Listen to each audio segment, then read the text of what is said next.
और इनके जो उल्लेखनीय सम्मान थे, 1959 में इनको साहित्य अकादमी पुरस्कार से सम्मानित किया गया और इन्हें 1972 में ज्ञानपीठ पुरस्कार भी दिया गया और इन्हें पद्म भूषण सम्मान भी दिया गया था। और इनकी मृत्यु 24 अप्रैल 1974 में मद्रास तमिलनाडु में हुई थी और इन्होंने गद्य और पद्य दोनों विधाओं में अपनी रचनाएं लिखी हैं और ये एक कवि और लेखक दोनों ही थे।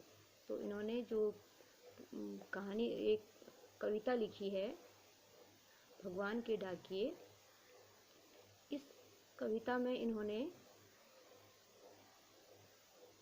जो पंछी और बादलों के माध्यम से वह संसार, इन्हें जो पक्षी हैं और जो बादल हैं उन्हें डाके के रूप में इन्होंने बताया है और वह उसके माध्यम से समाज, संसार के लोगों को ये संदेश देना चाहते हैं कि जो प्रकृति है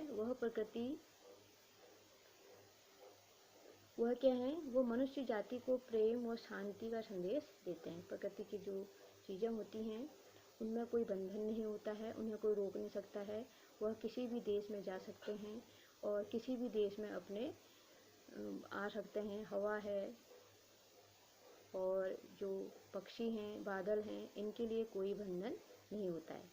तो वो कहते हैं कि आज जो विश्व है छोटे बड़े देशों में बटा हुआ है और मनुष्य अपने अनुसार स्वतंत्र रूप से किसी भी देश में नहीं जा सकता है, लेकिन वो कह रहे हैं कि पक्षी और बादलों को कोई रोक नहीं सकता है। वे एक देश से दूसरे महादेशों तक जाते हैं और उनकी आवाज़ को पेड़ पौधे और पानी, पहाड़ आदि सब सुनकर समझ जाते हैं। कवि कहते हैं कि एक देश की धरती दूसरे को सुगंध अर्थात शुभकामनाएं और प्रेम का संदेश भेजती है। तो कह रहे हैं कि देशों का निर्माण मनुष्य ने किया है और विश्व में चारों तरफ अशांति और युद्ध की परिस्थितियां हैं।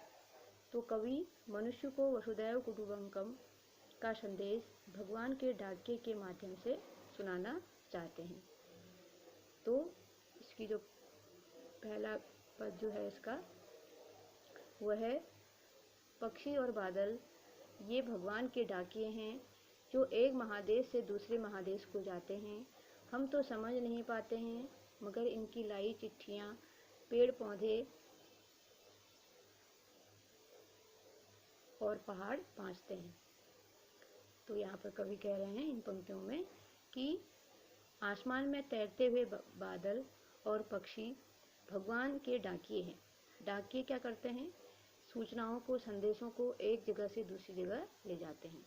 तो वैसे ही इन्होंने बादल और पक्षी को डाके के रूप में इस कविता में दिखाया है, जो एक देश के संदेश दूसरे देश में ले जाते हैं।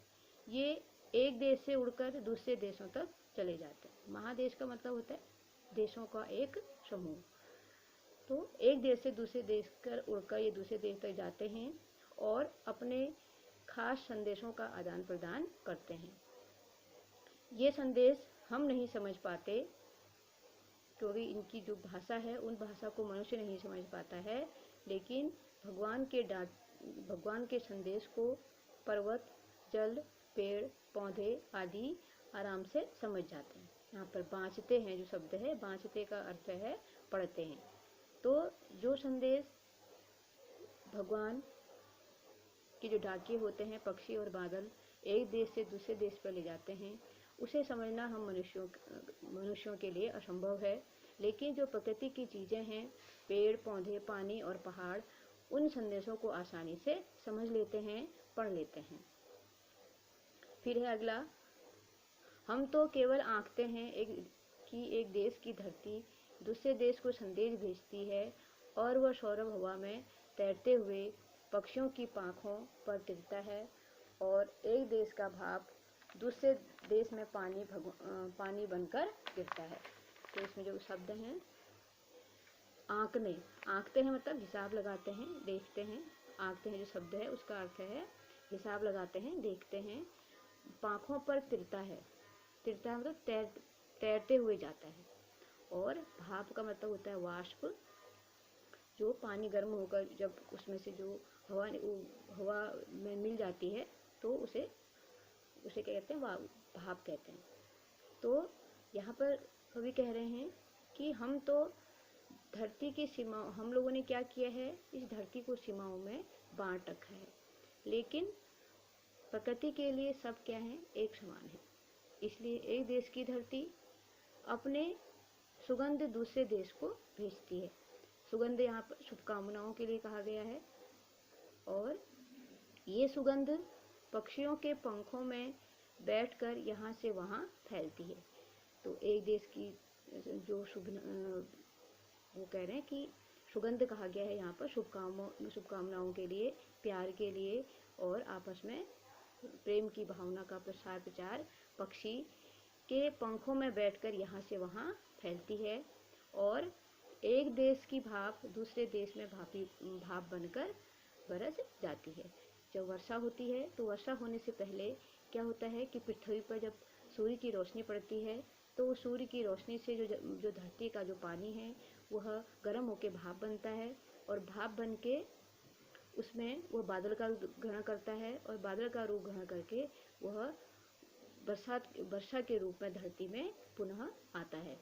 तो वो कहते हैं कि जब बादल कहीं किसी एक धरती के बादल का जो होते हैं भाप बनते हैं तो वह किस धरती के हैं और कहाँ उन्हें बरसना है, इसका उनके लिए कोई महत्व नहीं होता है, क्योंकि वो कहीं से भी भाप बन के बादल बने हैं और कहाँ उन्हें बरसना है वह इसका ध्यान नहीं रखते हैं और कहीं भी बरस जाते हैं।